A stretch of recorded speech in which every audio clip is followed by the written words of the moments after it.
here we are. Could you think of a more appropriate passage for what is going on in the world today than this? We are mere, 5 weeks from an election. We are listening to a complete degradation of leadership in our world, not just in the United States, but all over the world, where so many people have begun to speak on the great things that they can do, all on their own. We listen to the promises of so many politicians of what they can do, how they can create a better world. Though oftentimes when you listen through the dialogues and the discussions and all of the political rhetoric, we hear not messages of hope, but messages of power, where we see different groups striving to gain the power for themselves out of everything. Paul recognizes what's going on in the world that he is in. Paul is in a world that, it's changing. It's a world that is politically changing. At that time, you see a changing of world powers going through its motions. You see the changing of societies. You see this very critical place, Jerusalem, right in the center of it all. Now, it's hard for us to think about Jerusalem being a political community, but when you think of it and you think of the modes of transportation, trading, and all the others, and you look at a map, you recognize that Jerusalem plays a very important role, as does all of the land of Israel today. Nowadays, we can fly right over it. It doesn't make a difference. But if you think about it and look at a map, you see that everything has to go through that part of the world. If you're coming up from Africa, you have to go through Israel to get to Europe or to Asia. Everything happens there. And when you have a community that is made up of many different cultures, you have problems. People aren't always going to get along because cultural traditions are not the same across every community that's in the world. And you have fights.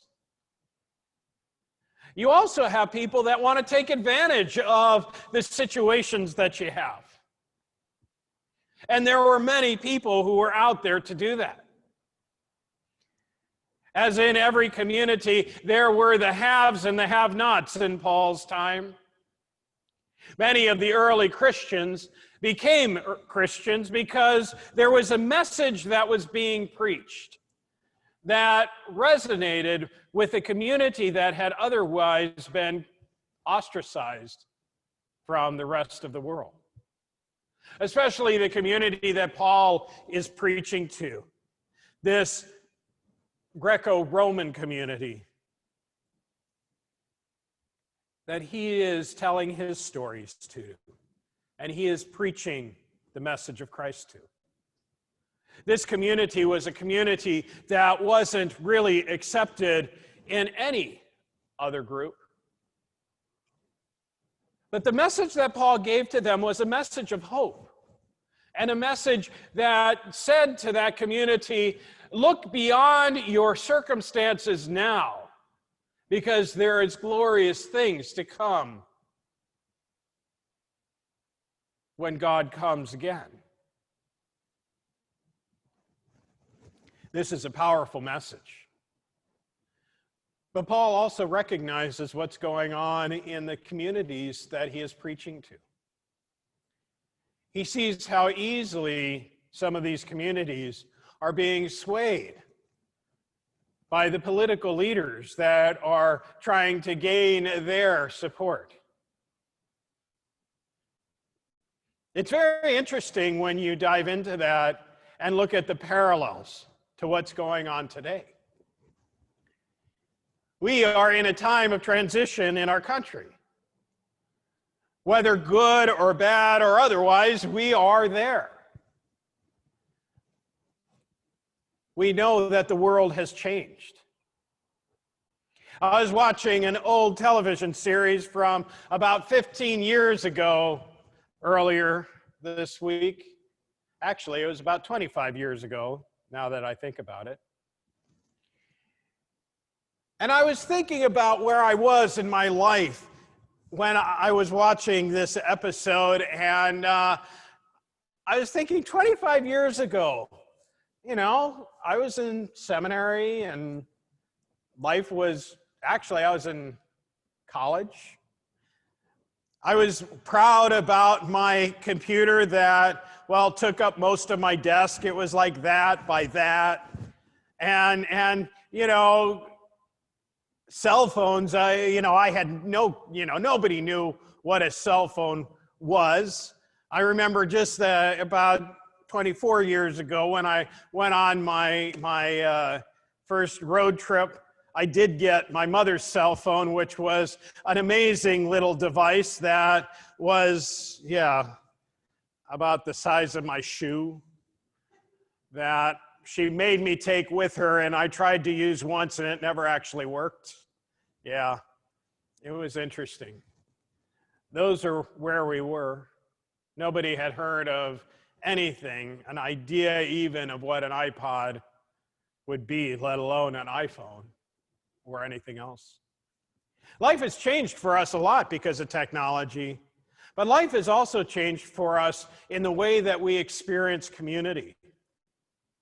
One of the best and worst things that ever happened to this country is a little thing called Facebook. It's an interesting way of connecting with other people, but in a way, it has created us into a society that spends more of its time relating to friends online than in person or in relationship.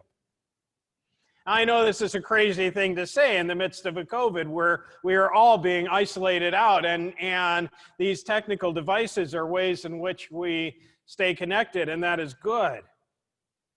But we also discount the reality that we need the presence of each other. One of the main reasons why we need the presence of each other is because it is easy for us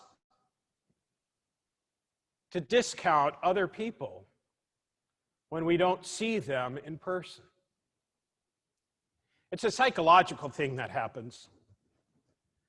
And I have a feeling that is what's making the situation that we are in, especially right now, so much worse. It's easy to push through ideological things when you don't value the humanity of the people that you are legislating.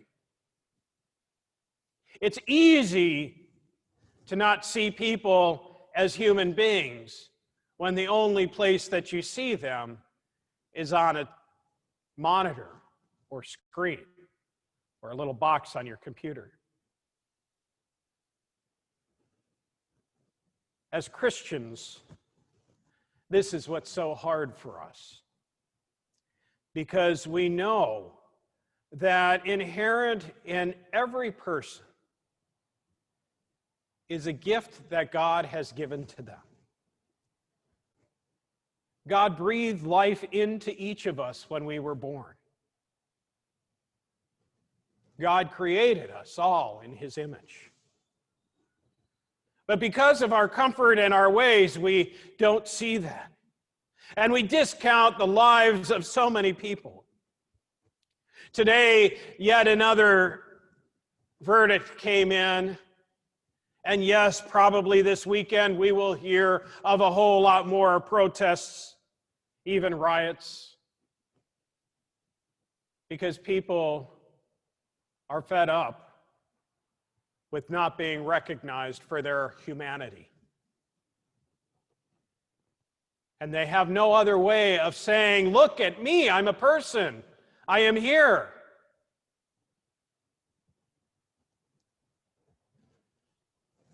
But we choose not to see, because it's easier that way. It's easier not to see the people that are around us. A few weeks ago, we had a meeting with the neighbors, and they brought a complaint to me that I thought was kind of funny. They said, "Do you know that somebody lives under the ramp to your side door at your church?" I said, "Well, yeah." He said, "Yeah, you got to move them on. They're really causing a problem." I said, "Oh, okay, we'll move them on." I said, "But somebody will move right back in there." And they looked at me and they said, "Nobody has ever lived there before." I said, "Yeah, whatever. People have been living under that ramp since I came to the church, and I'm sure that people have been living under that ramp for a very long time." My feeling has always been, if they're not bothering me and they aren't bothering you, then, well, they're not bothering anybody. Just let them be. But it was very disconcerting to the neighbors to hear that. And I can understand why. The one person that was living there was noisier, and they saw them. They never saw the people that were there before, but they saw the one person who drew attention to themselves. They discounted the people who were there. And it's interesting because instead of complaining or instead of helping, or seeing what difference we could make, the complaint came forward. And seeing and recognizing the humanity of the individual, it was much easier to lodge a complaint. Instead of asking, how can we help them, the question was, how can we move them along?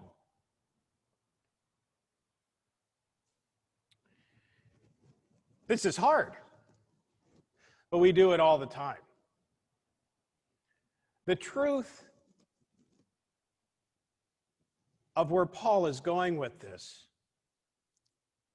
is that we have to come back to a place where we can look at the leadership that Christ gave us.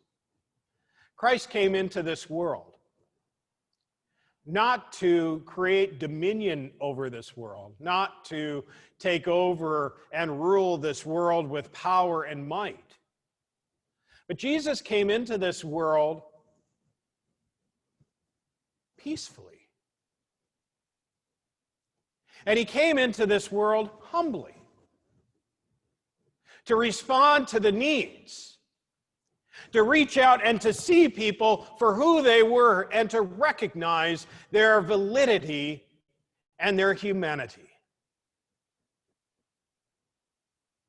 How different would we be as a society if we did that? If we went so far as just seeing people for who they are. But we don't do that. And we wonder why we are in the mess that we are in. We wonder why people are angry that they're not being heard. We wonder why we keep having the fights that we have. It comes back to the fact that we never learned our lesson. And we've never found our way. So now I ask you to do something for me and to think of something as we go from this place today. Ask yourself of the people that are in your lives. Are there ways that you have discounted them? Think about your neighbors. Have you ever looked at your neighbor and said to your neighbor, "You don't matter"? Have you ever put yourself in a position where you knew that what you were doing was going to harm somebody else?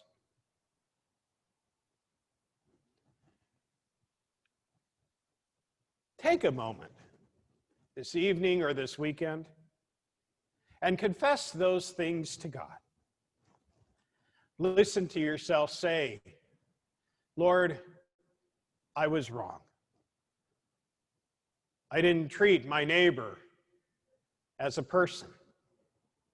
I didn't listen to their struggle and their story.